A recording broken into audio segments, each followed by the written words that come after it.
Hello and welcome to So You Think You're Awake, the show about life transformation through dream interpretation. I'm Michael Sheridan. Welcome to March. On this show, through analyzing your dreams, I reveal your potential and the obstacles you need to overcome. I'm very specific. I tell you what your superpowers are from analyzing your dreams and the bumps in life that are holding you back. These bumps are not in the way, they are the way. I say that all the time. Can't be emphasized enough that working on the issues that hold you back from childhood is where you get the most growth in your life. Yeah, there are other things you can do. You do have the superpowers, you do have gifts, and some of them you may be using, but quite often to access them in a much more comprehensive way, you have to heal that trauma. Once you've done that, then you do get more growth from refining how you use your gifts. And that, of course, takes time, but that's a lot of fun. So what have I got going on? Very busy month planned for us. But last week, I got my brown belt in karate. Do you know how many years I've been trying to get that brown belt? It's a long, long time. So things are going to change around here. When my wife orders me to take out the trash, she's going to have to say, please. Yep, it's a new world. So I'm very excited about that, though. Busy month, like I said. I'm in the middle of a course called The Spiritual Dimension of Dreams. That's probably my most popular one. Hundreds of people do that every year. Is it more than hundreds? Could be. I don't run it too often, but it's definitely the most popular. It's still got one class to go. There's two classes in it. You can join it in the middle because you get a recording of the previous two classes. And there's a live one next week as well. But why would you join in the middle? Because you still get a life purpose reading with me. And this reading is designed to tell you what your issues are and what your gifts are. And you take that away for free and you do whatever you want with it. If, and not everybody needs this, but if I tell you there are things you need to work on to heal, then you can use that in any way you want. You can get help from anybody you want, but at least you know. You also know what your gifts are, and that's really where the focus of the course is. So if I see six or seven gifts in your dreams, I'm going to tell you what all of them are. And usually I'll tell you what the most prominent one is, like this is what you're meant to be working at, that kind of thing. So people love that course because that's where the focus is. It's all really positive.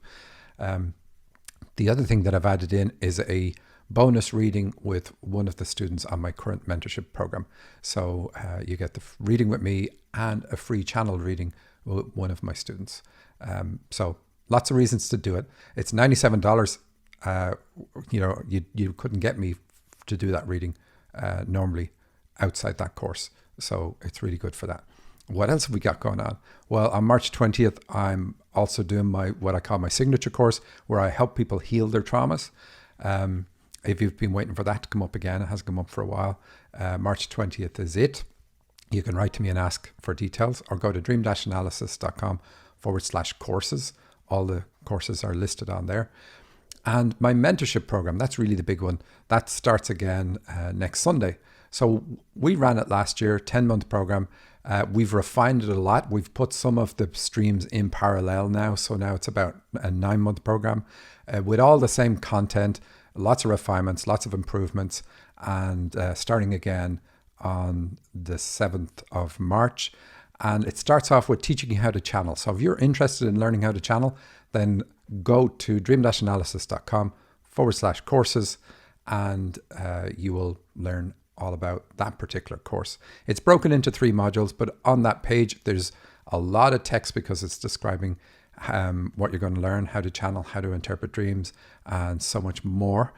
But like I said, it's broken into modules. You could just do the first module, which would teach you how to channel.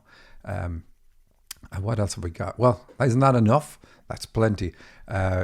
So me and my team are super busy this month, and it's exciting to do all these things at the same time. This show and the next show will air live on YouTube at the same time that it airs live on KKNW. We did that last week for the first time. Didn't tell anybody. I sent out an email to my list just a few minutes before just to try it out, but it was so much fun. We're going to do it again for a few shows and just see does it catch on. We had lots of people join last time and it was really fun in the comment section, getting your dreams and questions and answering them live while the show aired. So if you're interested in doing that, While you're listening on KKNW, you can go to dream-analysis.com, click on videos in the top, and that'll bring you to the YouTube channel, and you can join the comments there. We're also looking at adding Facebook to it, but I'm not going to say we're doing that for sure until we know we've got that worked out. But we'll be doing that for this week and the next couple of weeks anyway. And if you want to be notified, you can get on my list by downloading my dictionary at dream-analysis.com, and you'll get a link to join the comments during the live shows. Really looking forward to that again today. And so it'll be me and my team working on answering your questions for free in the comments. That's it. dream-analysis.com/courses for the courses. Now let's jump into doing some dreams. And this one, I love the dream.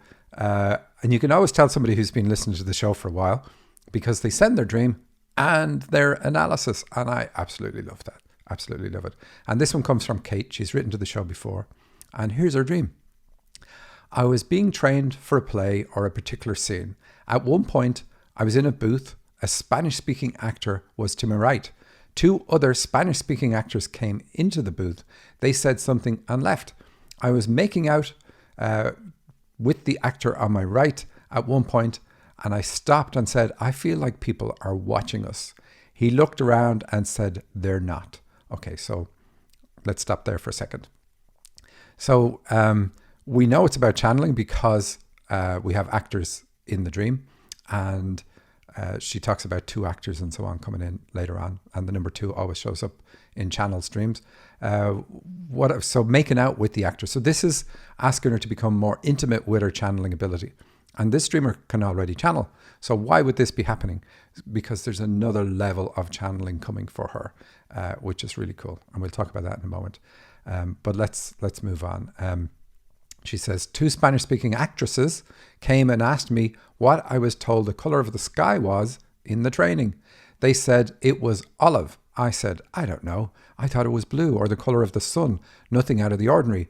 They said wrong. They were quite matter-of-fact about the wrong and almost a little annoyed or even mean girl-esque.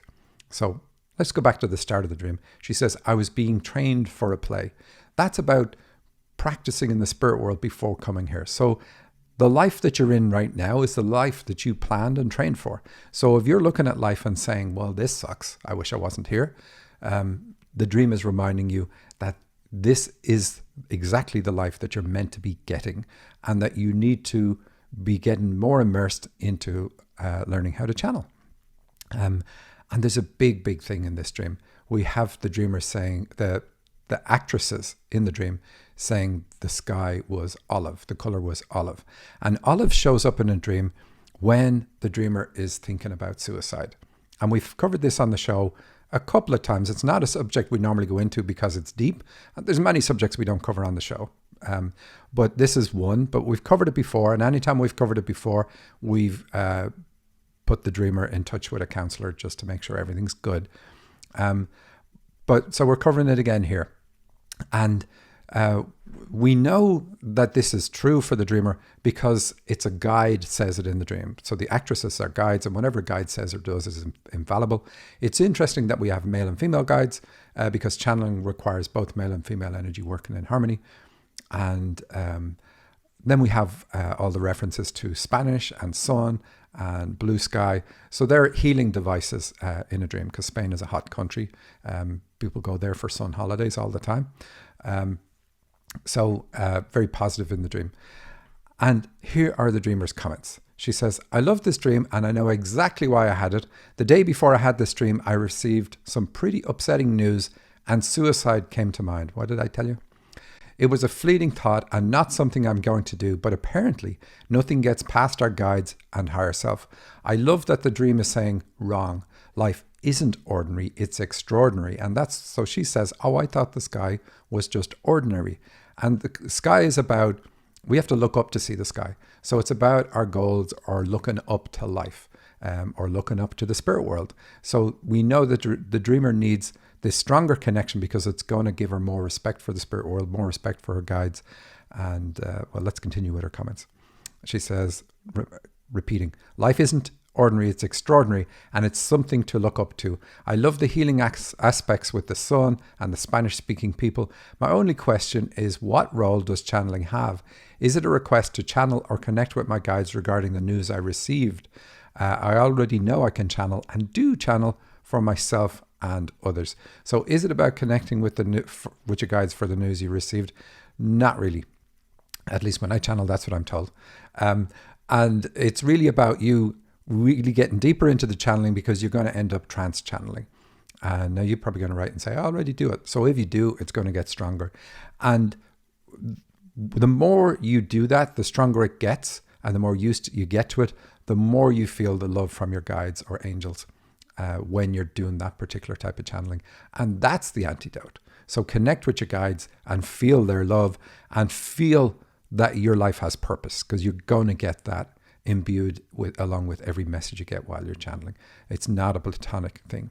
So what else does she say? I think the making out is because I'm single and craving closeness and connecting. So I think it was healing for that. Absolutely it is. I also think of this life as not real or like a play. That's not to take the importance out of this life. It is important, but we are spiritual beings having a human experience, and it's to remind myself not to take things so seriously or worry so much. I'm not sure if that's relevant to why I was being trained for a play. So of course we are spiritual beings having a human experience, but we deliberately pick the avatars we're in, the bodies we're in, and the gender and everything about ourselves. We pick that all on purpose, and that's so that we filter life. We can only experience life through the human experience, through the eyes, ears, and nose, and then anything that we can broaden and get into spiritually beyond that, which of course you've done. But you have the perspective of life as Kate, as the woman you are, as the single woman you are, craving closeness, craving a relationship. All that is part of the learning experience for you and designed into your life. So it's not like, oh, here's a mistake because I don't have a partner right now. And so that's what the training is about in the dream, showing you that this was the practice, and this is how you're going to learn about yourself and increase your awareness of who you are. So yes, we're spirits having a human experience, but the human experience is really super important, or we wouldn't have come here in the first place. We have so much more power and abilities than we have while on the earth plane. We deliberately hobble ourselves and remove our access to things so that we can work on the aspects that, in the spirit world, we're too lazy to work on. Lazy is the wrong way to put it. I'm thinking about, if you have a lazy eye, you cover the good eye so that the other eye has to work it and you improve its muscles. It's a similar thing. We mix some of the issues that we have along with some of the greatness that we have, such as your ability to channel, and putting those two together, those traits together, is going to help us live a life, learn about ourselves, and embrace the weakest aspects of our functioning so that they can grow and we nurture them and they become our strengths when we really get and discover who we are. Okay, so loved the dream, and I loved the message you had, and you knew what it was. You could see how the guides were slapping you for having the suicidal thoughts, and the analysis you gave, really, really lovely. So what else have we got? Next dream is from Meryl. I always wonder how to pronounce this. She says, I'm in my hometown. It's a sunny day. I'm walking to my friend Kelsey's house. I realized that I spilled something on my shirt. I also noticed that I'm wearing black slippers with fur on them and need to change before work that afternoon. So hometown is bringing you back to childhood. It's sunny is healing for that. Just like in the last dream, the sun is a healing device in dreams. Also means you're a hands-on healer. And it also means that for our last dreamer as well. Kate's a hands-on healer. She can do that too. Of course, in COVID times, it's a little bit different. You can't do that. But anyway, you're walking to your friend Kelsey's house. So what is Kelsey? Tell me about her. Obviously, you can't on the show. But what are her traits? What is good about her? Is she confident? Is she outspoken? Is she able to express her feelings? Whatever it is about her is something you need to develop and adopt within yourself. If you think of negative things about her, then there are things that you need to drop from your own way of being. And that's why these people show up in our dreams. You say though, and the part I kind of smiled at is you spilled something on your shirt and you notice that you're wearing black slippers with fur on them. So our feet are about moving forward in life. Our legs and our feet are about moving forward. So we know that's what this dream is about. It's about moving forward and healing something from childhood, or by healing something in childhood, let's say. But black is about moving forward in fear. It's always the key word for it is fear, but it's about resentment, hatred, guilt, shame, that sort of thing. Always a negative thing.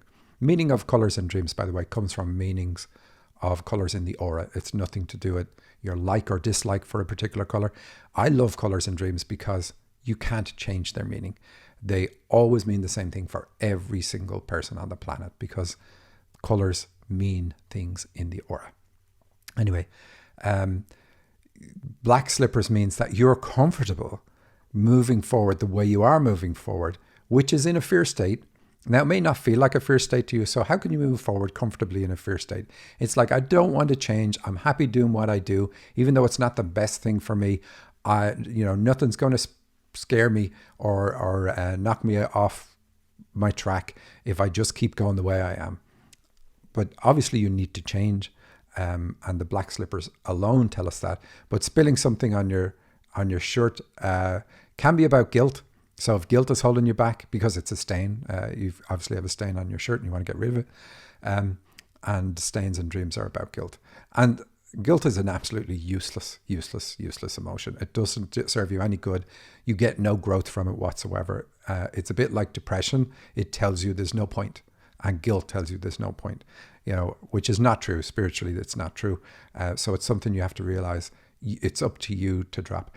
I remember, here's one of the things that's true about life on the earth plane. A lot of people come here to punish themselves, and they live lives of misery, absolute misery. And they do it because they've wronged someone in a former life, or they've done something horrible in a former life, and they feel that they need punishment.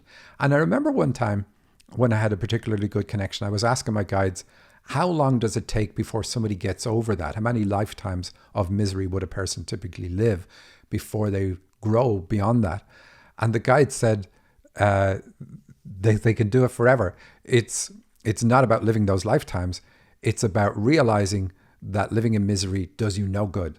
And as soon as you realize that it does you no good, that guilt does you no good, then you do something different. And that's what this dream says you need to do. Do something different. Because that feeling, that negative thing that holds you down is never going to go away until you do something to make it go away. And so it's quite a shocking but simple answer. Anyway, your dream reminded me of that. So you say you need to change before work that afternoon. So we walk to a clothing store. The store is busy but not overwhelming. I decide that I'm going to buy shorts and flip-flops. I don't like flip-flops. So flip-flops are about, you decide you're going to do something, you do it a little bit, and then you change your mind and you do something else. So you can't flip-flop. You got to stay the track, whatever it is. The shorts, we don't know about. I don't know if there's enough in your dream to figure that out. When we are you don't say the color. When we're in the dressing room, we had a lot of people waiting. I'm struggling to get the shirt I came in there wearing off. So this is the struggle you have to do, is take off this, you don't describe the shirt, whether it's a t-shirt or whatever, and that would all make a difference. But you do get it off in the end, which is good, but it's a struggle. So this change is a struggle for you, but you persist. You say, finally, with the help of my friend, it comes off. So that's why Kelsey is in the dream. She's positive because she helps you get the shirt off. What is it about her? Because whatever her traits are, you need to adopt, whatever the positive traits are. And if she has negative ones, you need to drop them. But this one is really about her positive. So what did she overcome, for instance? It's all helping you to realize that's what you need to do. Anyway, you say, I pick a shirt that is white with beautiful ivory detailing. Now, normally white is really bad in a dream because it says you're critical and you may be hard on yourself. But the ivory detailing kind of changes it a little bit. And it tells us that that's about acceptance. But you might also have the ability, a prophetic ability. I'm pretty sure you do. So a prophetic ability that you know things in advance, what's going to happen in advance. But either way, it's about acceptance and that. What is acceptance? Acceptance is female energy. It's the one energy most of us in the West are lacking in. It's the one out of balance. And it allows people we allow people be who they are if we are open and non-judgmental and have female energy flowing in balance within us. And so that's what it's asking you to do. You say, we leave the store and we're walking to my work. It's the second time I have thought I was going to be late. So being late in a dream is about being on the karmic path. So you're on the karmic path. Most of us are. It's not any negative reflection. But the walking in black slippers already says you're on the karmic path. So karma is about learning about ourselves through experience. So things happen to us in our lives and we learn about ourselves through those experiences. And we attract into our lives exactly what we need in order to grow, learn and grow. And it isn't necessarily negative. Like a lotto winner could win the lotto because of karma. But in the West, we tend to view it as negative. And people have this nonsense expression that whatever you put out, you get back 10 times over. That's not what karma is about. It is about attracting things into your life, whether they're positive or negative, in order to help you achieve what it is here you came to do. And the spirit world really controls it. There are things you can do in your life where other people will get karma for them, but you won't. So it's not always about what I do, I get back, because it's a much bigger picture than all of that. And I've seen that in dreams before, and it's really cool to see how your guides can set up something so that you can do something horrendous, but get no karma for it. Anyway, interesting, isn't it? So Kelsey says, relax, we have plenty of time. She shows me her watch and the time says 12:37. I'm relieved because I know that I'm supposed to work at 2:30. I've got plenty of time. So that's good. That's about relaxing. And she tells you to relax. Kelsey tells you to relax. We know you need to. We also know that you are judgmental because of the 12:37. And so I said the white can be about being hard on yourself. You're probably hard on other people too, but you're hardest on yourself. Can you change that? Can you change that behavior? Yes, absolutely you can. But you can't usually do it by deciding, oh, I'm going to go easier on myself, because you'll fail and then you'll beat yourself up for failing. So you have to look at why you're hard on yourself. And we know it's something to do with the heart because of we see in the dream the watch. That's a heart symbol. And that's usually then connected to mom, because mom governs our heart. Female energy governs our heart, and we're influenced by mom. So issues around mom, and we could say that anyway because Kelsey is female in the dream. And what else have we got? 37, commitment to the spiritual path. That's what 37 is about. 3 is commitment, 7 is the spiritual path. And then you're relieved because you know you're supposed to work at 2:30. So 2 is about channeling, so you're meant to channel. And 3 is about commitment, and the 0 is a goal. So it's commitment to channeling again. That's what you're meant to do, for sure. And you ask lots of questions. So let's see your questions and see if we can answer a little bit more about your dream from them. You say, what do the numbers share? Well, I just told you what they're about there. What is the field of study called? Is it numerology? No, it's not. Not in a dream, it's not. The meaning of numbers in dreams comes from Edgar Cayce's work. And it's just so fantastic. I found a lot of conflicting things online around numbers and their meanings, and you will. That's one of the problems with the internet. Anybody can publish anything they want. And there are many books that are just absolute gibberish about dream analysis. Why? I don't really know. Do the people who write them really believe what they write? I think some of them do. On my mentorship course, the first part of my mentorship course is teaching somebody how to channel. Dreams come from the spirit world, from your higher self. I teach you to channel because channeling is vital in order to get the accurate interpretation of a dream. Because channeling allows you to connect to the spirit world and say, hey, what's going on here? Why the ivory detail on the shirt, for instance? It's that sort of thing you need to do.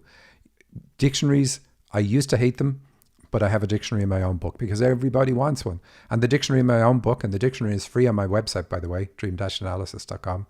And it's got thousands of symbols from dreams that I interpreted, where the dreamer comes back and says, yes, you're right, this is what this means, like Olive and Kate's dream at the start being about suicide. And so we know it's true. We know it's true because we've got the feedback. You say, what would be a good place to learn more about them? Well, I'm biased. Do one of my courses, one of my many courses. Do the spiritual dimension of dreams, or do the next course in that sequence, because there's a video series in that teaches you all about dreams, 60 videos, every aspect that I cover on the show and a little bit more is in there. Yes, I go way, way deeper on my mentorship program, but you don't have to go that far. And the mentorship program is split into modules. You can do a module a year if you want. You don't have to do the whole program. And that's done to make it a lot more affordable for people. You say, what do the shoes and clothes share? Well, clothes are about attitudes and roles or responsibilities that we take on. And so you're changing. This is a beautiful dream because you're changing. And that's, you're changing so that you can do the work you came here to do. That's what the emphasis in the dream is about. And the work you came here to do is in the spiritual field and includes channeling. It's going to be more than channeling, but it definitely includes channeling. So that's what you need to do. You said, how does one commit to developing their spiritual side? What do I need to do, or what am I not doing? So like I said, if you do my mini course for $97, I'll look at all the dreams you post, and then I'll talk to you in person and tell you what your gifts are. You say you started doing yoga, changing eating habits, consumption habits. Fantastic. All of those things good. Was singing intuitive for a few months, but financially can't afford it right now. I do a dream journal. Lovely. I walk. Did cutting of the ties with mom first. Now I'm on dad. Talk with a soulmate about the work I'm doing. So the cutting of the ties, I absolutely love that process. It's just so good. Why? Because it works, and it works using symbolic language. So it'll work to help you heal issues at any age. Now, it's different if you use somebody who has worked as a therapist to help people with the process, but you can get a big benefit out of doing it on your own anyway. You also continue, I believe this dream is sharing with me that my work and my spiritual path are closer than they may appear. They are. And you're not late. So if you're thinking, I should have been doing something by this stage, your dream is saying, no, look, relax, you're fine. That's the first part of your path, is relax. You say, after quitting my job, I took time for myself and feel ready to be helpful and purposeful. Yes, got to heal the stuff in childhood first. There is a conscious judgment of myself that I am somehow behind in life. Okay, we saw that in the dream, and the dream says, no, you're not. It's a lot of conditioning I am unraveling. Also, I had a spiritual awakening last year. Great, you don't tell us what it was, though. I cut ties with a lot of people. Careful there. You don't want to cut ties with too many, because sometimes you have karmic connections that you don't want to scupper. You say, I'm skipping because I'm looking at the time. You say a lot more. There's a second dream I've had about my hometown. Okay, so hometown is about you going into childhood, fixing the issues in childhood. But like I said, the dream, the mini course that I have, you can still join it midstream. You'll see the recordings. That will really help you out here. That's my show for this week. Thanks everybody for watching and listening. I will see you next week.